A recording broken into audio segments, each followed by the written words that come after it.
First News with Keeler in the morning on WIBX and WIBX950.com. This podcast is sponsored by Ramp. Are you the decision maker in your company? Consider this. For the first time in decades, there's a better option for a corporate card and spend management platform. Meet Ramp, the only corporate card and spend management system designed to help you spend less money so you can make more. Most corporate credit cards offer points as incentives, but those points amount to less than their worth in real cash value. Ramp's business cards offer you cash back, real money in your pocket. Plus, you control who spends what with each vendor. And Ramp's software collects and verifies receipts automatically, which means you'll stop wasteful spending and close your books in hours instead of days. Businesses that use Ramp add up to 5% to their bottom line the first year. If you're a decision maker, adding Ramp could be one of the best decisions you've ever made.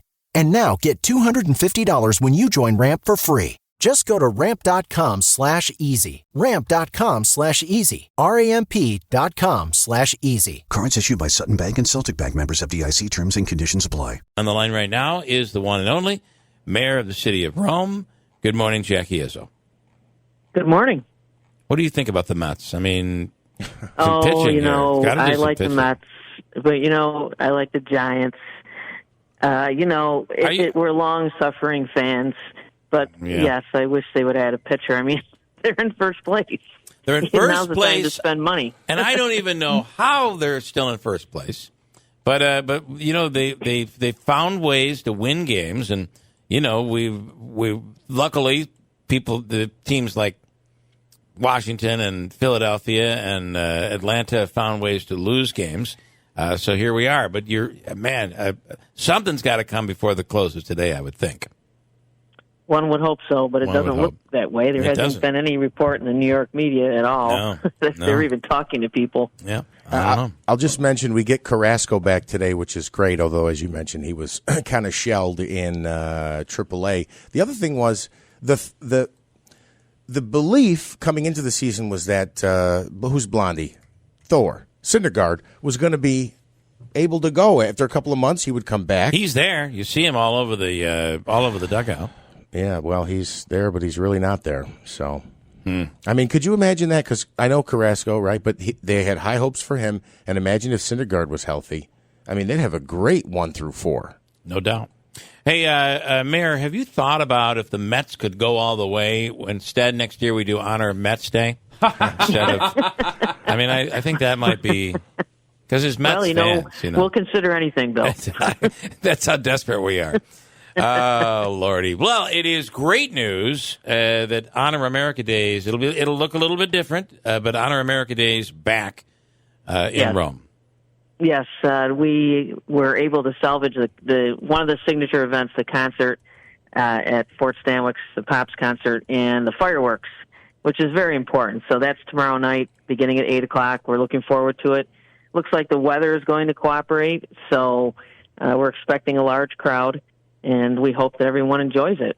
Next year, we will return with all of our events, including the parade. So, we came into this as late as May thinking we weren't having anything this year. So we're thrilled that we can bring this back for the community. And I want to really say that our business community stepped right up. I can't believe the amount of money that we were able to raise for Honor America Days to present all of this in such a short period of time. So big thank you to all of them. They've been there for us for 37 years, and they didn't let us down again. You, of all people, know how much work goes into Honor America Days because it's been your project for several years. And it will be different without the parade. So much goes into that parade, but it was just impossible to pull off this year. Yeah, and because our parade is about 2.5 miles long, if we present a parade that ends up only being a couple of blocks long, that's going to be a disappointment. We did query and see how much music was available.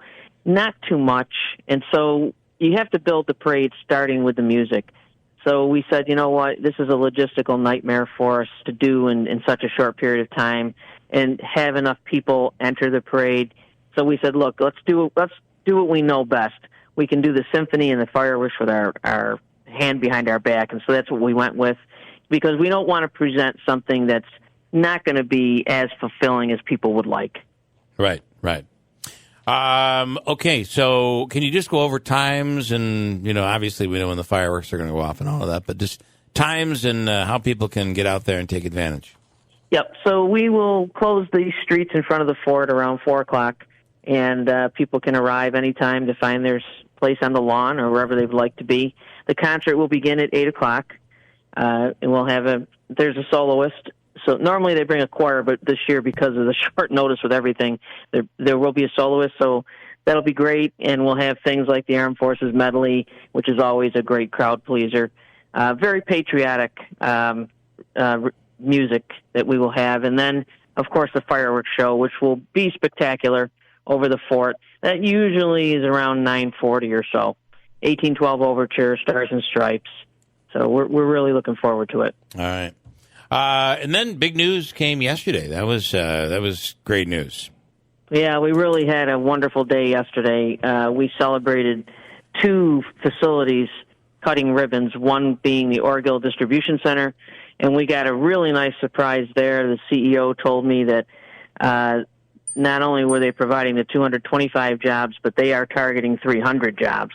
Wow. So that's a net 75. And with Orgill coming on to the park now will surpass 6,000 jobs overall. So we're really growing out there. The park is exploding.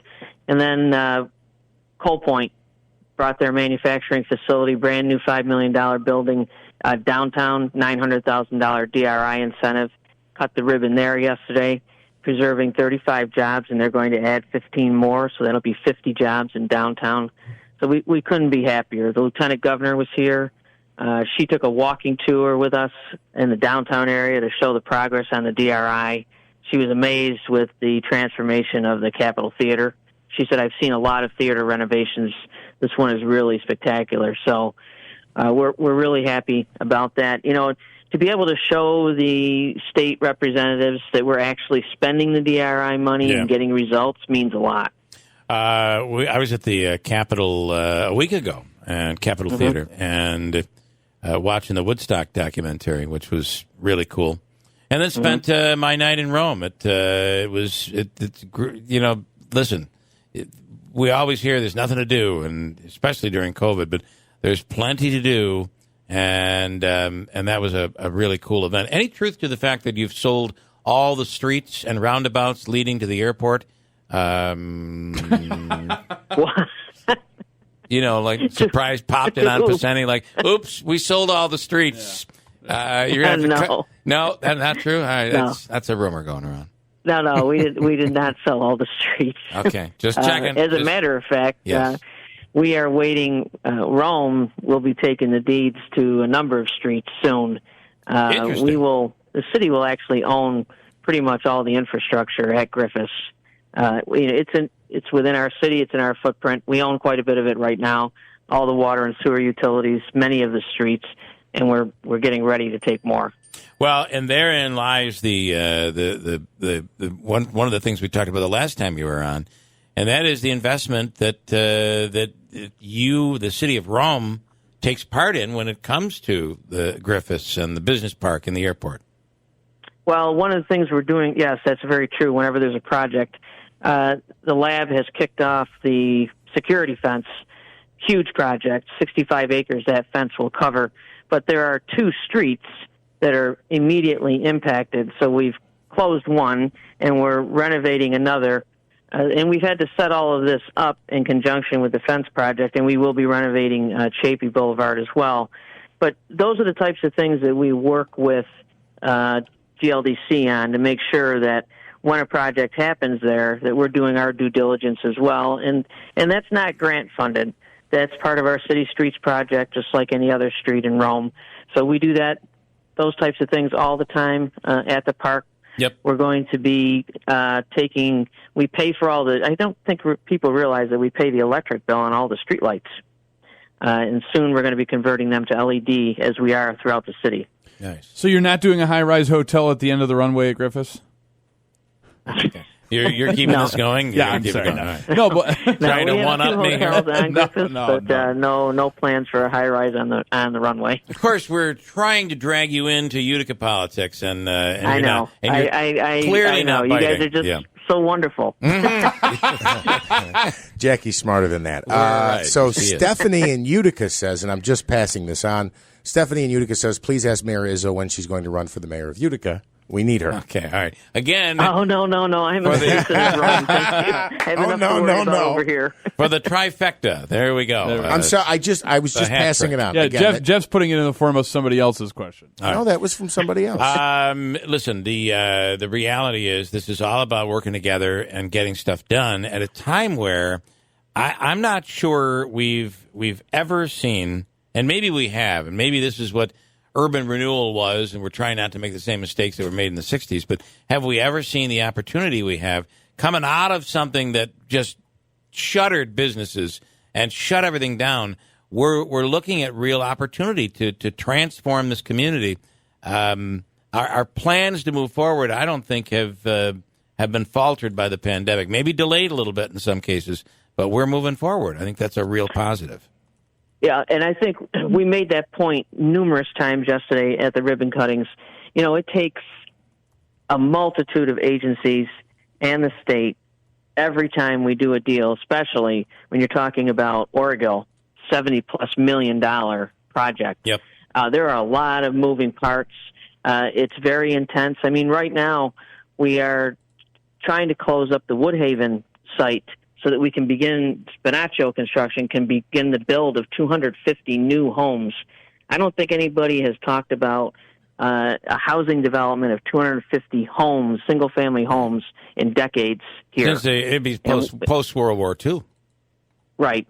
And that is our goal, but it takes a long time to get this together, and because we are in an economically challenged area because of the loss of Griffiths, and we are rebuilding back, but we've had to shoulder all that burden. Less people have shouldered all of that tax burden.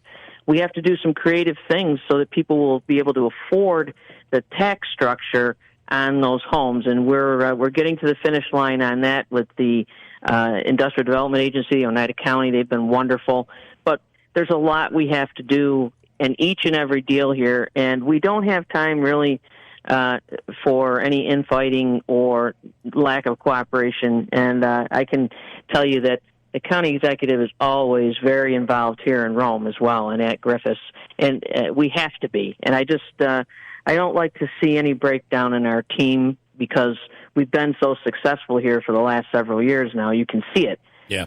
Results, the progress is in the results, and we're getting a lot of results, not just in Rome, but around our whole region.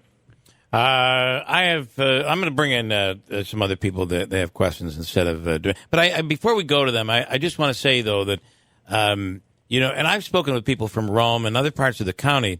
When a few council members or maybe council candidates in Utica said it's about time we put Utica first, for instance, and that the county start focusing on Utica, as if that hasn't happened.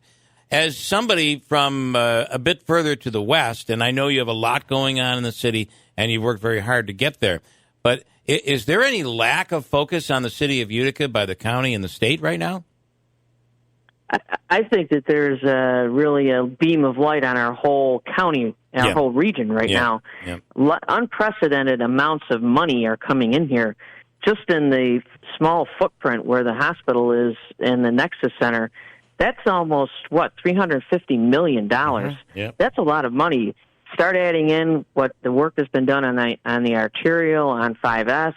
Everybody forgets those infrastructure projects. They're very expensive. Yeah.